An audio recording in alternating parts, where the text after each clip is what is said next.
wonderful is ours. A tender love, a dream, a heart to cling to, someone to sing to. This love I bring to you is ours to share, for everything that's wonderful is yours and mine.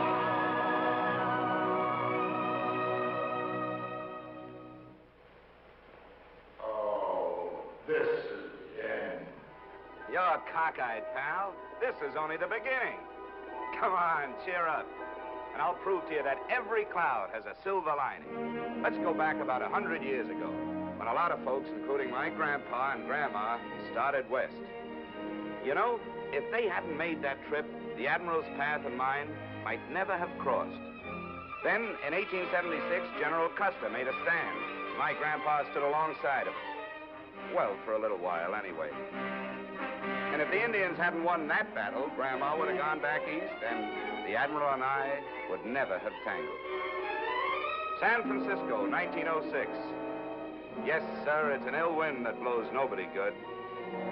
It took an earthquake and a fire to keep my mother and dad in California, so that someday I might get to meet the Admiral. Comes 1917, and our boys shove off for France.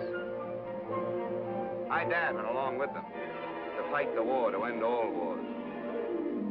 Then comes victory, and they come back loaded with souvenirs and memories.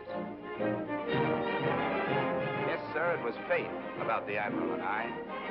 Comes 1945, the big war is over, and the lady with the light says, welcome home to Uncle Sam's 10 million nephews. Welcome home to stateside. 10 million homesick, happy GIs. My pals and I are among them. The shooting has stopped, but the shouting is still going on. We're home. Back to ration gas, synthetic rubber, and meat shortages. But it doesn't take long for the country to appear normal once more, from the East Coast to the West Coast. But it does take some of us servicemen a little longer to get readjusted. So, in recognition of this problem, our uncle organizes the 5220 Club, which means that a veteran can draw $20 a week for 52 weeks. Sort of a basic training for civilian life. Well, the four of us are making our weekly call, following our regular schedule, when into our lives comes trouble. Pardon me, little lady, but you're in the wrong line. This line's for vets. Oh, are you a horse doctor? Bong. Social Security for unemployed comics is right over there. I was an ensign in the waves. Oh, well, brass. Sorry, Admiral. No smoking in here. Oh, you policed the area, too. That's right. And you're holding up the line. Next. Jean Madison. You won't be seeing me anymore. I'm leaving town. You worked in the past 7 days? No. You refused employment? No. Able and available? Yes. Sign here. There you are. Here. Your duffel bag, Admiral. Or is it Mr. in the Navy? It's Miss, as in hit or miss.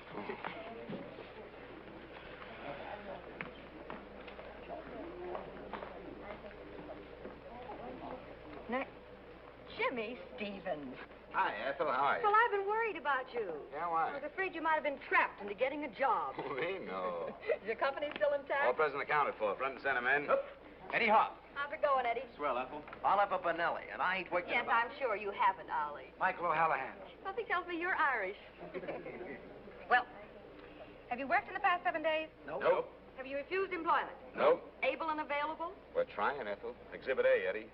Look at this classified ad. At Liberty, combat crew. 4 specialists, eager and willing to drop bombs. Write box 109, give references. Do you mean to say no one's answered that? Nope, haven't had a nibble in 3 months. I just can't understand it. So, make with the checks, Ethel. Well, there's one question I have to ask you first. Yeah? Huh? Yeah, what's that? this? Something new? Will all 4 of you marry me? Oh, Ethel, you're a cinch. Just name the day, baby. See you next week. I'll see you payday. Here, don't forget those. Bye. Bye. Hello.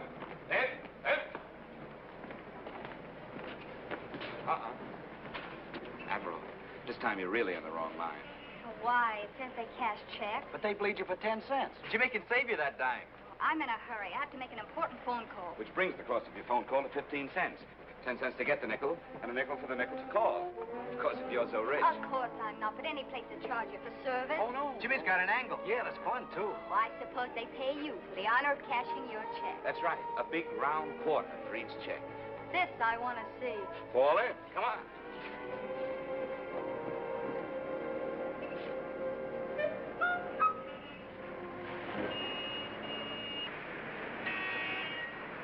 Ah, here we are. Want you to meet my banker. Charming fellow. Came up the hard way. Used a rope ladder.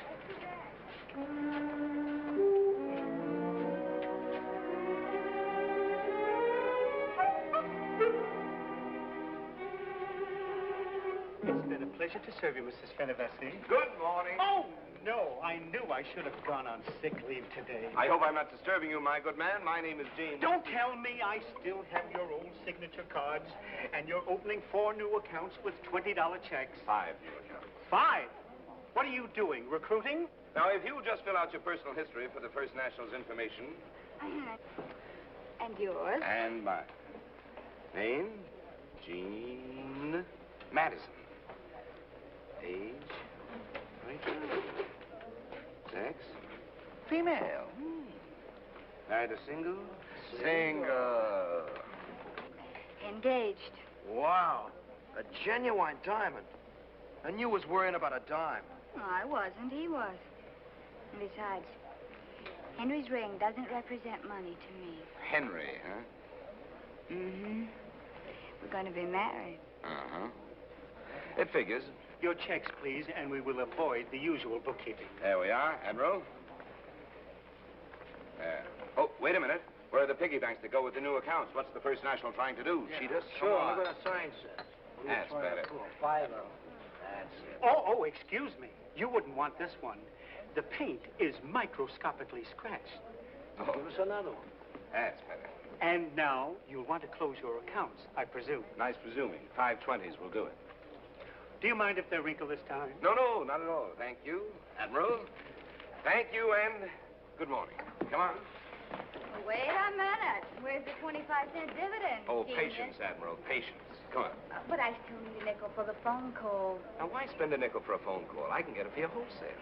Oh. Hiya, Benny. How are you? Jimmy! Yeah. I've been waiting for you. I sold out last week's banks already yesterday. Look, nothing. Well, you're in business again. 5 today. 5 quarters, my benign friend. 5? Is this what you call inflation? No, it's, shall we say, an unusual day, Benny. And it's an unusual demand you've built up for pigs with the neighborhood kids. Yeah? Nothing but banks they want all of a sudden. How do you do it? Oh, I just tell them if they work hard and save their money, they'll grow up and retire and live like us. What a philosophy this man lives by. Yeah, ain't he terrific? I must say you're ambitious. You think so? Most men would accept their $20 a week and relax, but not you. You go out and make another quarter. And one for you. I still need a nickel for the phone. You know, you'd like cigars with dollar bills if I'd let you. Benny, Socrates once said, he is not only idle who does nothing, he is also idle who might be better employed. I ain't idle all day. I ain't idle. No, but your phone is.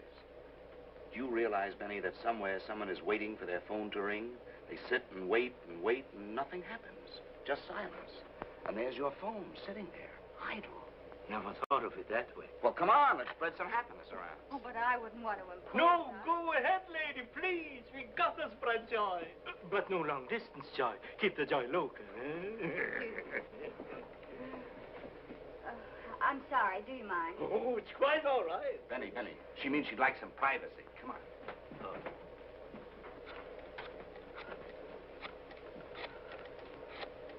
Hello. Is this Mr. Marlowe's secretary? Well, yes, it's me again. I'm sorry to bother you, but...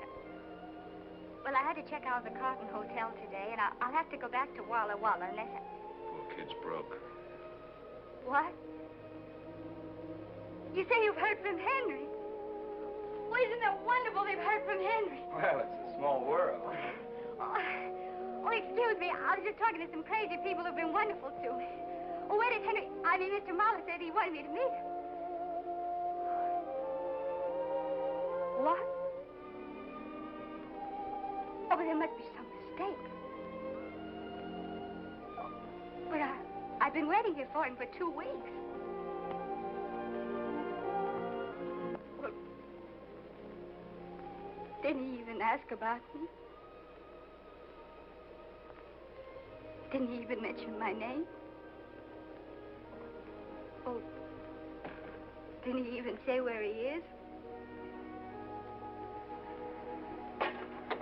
Stood up, huh? Yeah. Jimmy, there's no joy there. Maybe she got the wrong number. When he does get back, tell him I've gone to Walla Walla. Of course they have telephones in Walla Walla.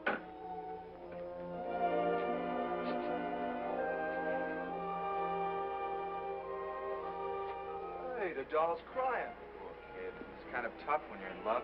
Things go wrong. Gee, it does something to me when I see a girl cry.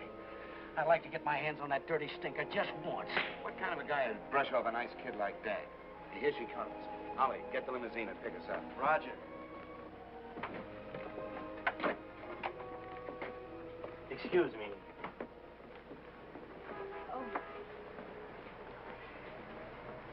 Hi. hi.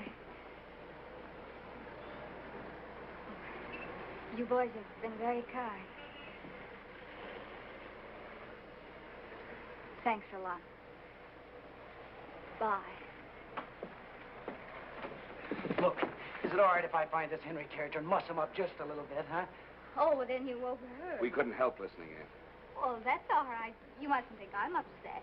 Just... Sure, we understand. Look, we'll drop you off at the airport, the depot, or the Camel Barns, whichever way you get to Walla Walla.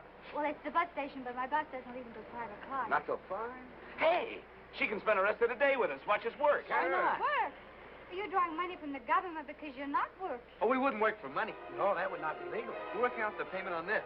Come on, how about it? Well, if you really want me... Sure, we Sure, do. come on. Hey, here comes our limousine. Taxi! Taxi, mister! Allow me. That belongs to you? No, we just use it to get around to our appointments. Ready for the takeoff. Let's go, man. Up you go. Contact, Ollie.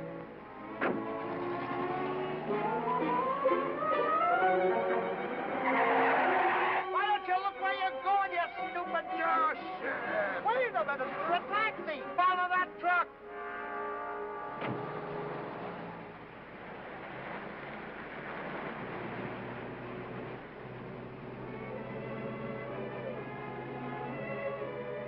Well, music and everything, huh?